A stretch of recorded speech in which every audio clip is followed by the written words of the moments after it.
নমস্কার বন্ধুরা, আমি শ্রাবণী। আমি চলে এসেছি আরও একটি রেসিপি নিয়ে। চলো রেসিপিটি তাহলে একবার দেখে নিই। আজকের রেসিপি পনির ঘুগনি। আমরা ঘুগনি খেতে অনেকেই ভালোবাসি। ঘুগনি আমরা নিরামিষ আমিষ দুইভাবেই বানিয়ে থাকি, কিন্তু পনির দিয়ে আমি যেভাবে ঘুগনিটা আজ বানালাম, এইভাবে বানালে খেতে কিন্তু অসাধারণ হয়। ঘুগনি বানানোর জন্য মটরকে আমি জল দিয়ে 7-8 ঘন্টা ভিজিয়ে জল থেকে তুলে রেখে দিয়েছি। এরপর প্রেসার কুকারের মধ্যে একটা দারচিনি দিয়ে মটরটাকে ভালো করে সেদ্ধ করে নিয়েছি। ছোট টুকরো করে একটু আলু কেটে নিয়েছি।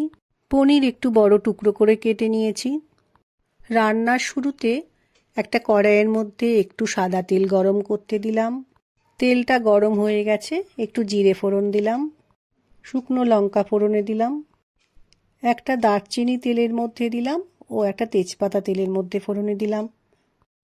কেটে রাখা আলু তেলের মধ্যে দিয়ে একটু সময় ভালো করে ভেজে নিতে হবে।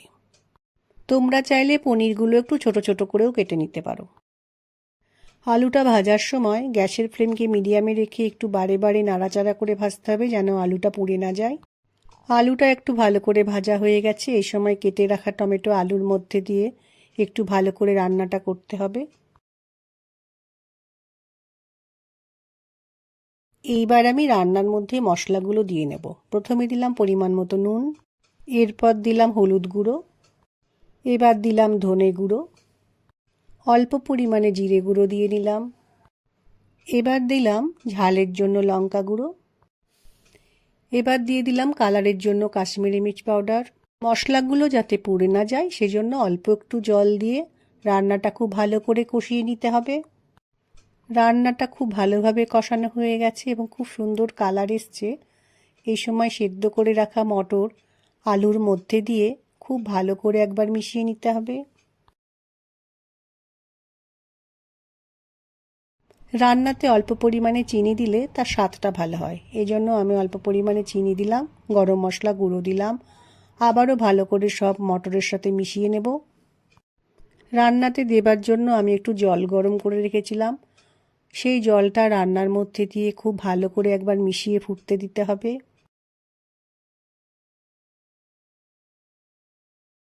ঘুগনিটা ফুটে উঠেছে।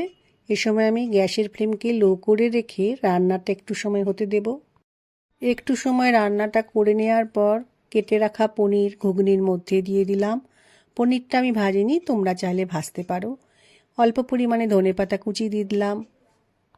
এরপর রান্নার সাথে পনিরটা খুব ভালো করে মিশিয়ে নিয়ে আরও একটু সময় রান্নাটা হতে দিতে হবে।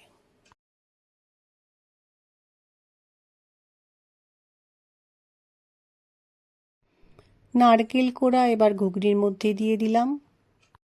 রান্নার শেষে রান্নার মধ্যে আমি একটা ভাজা মশলা দেব।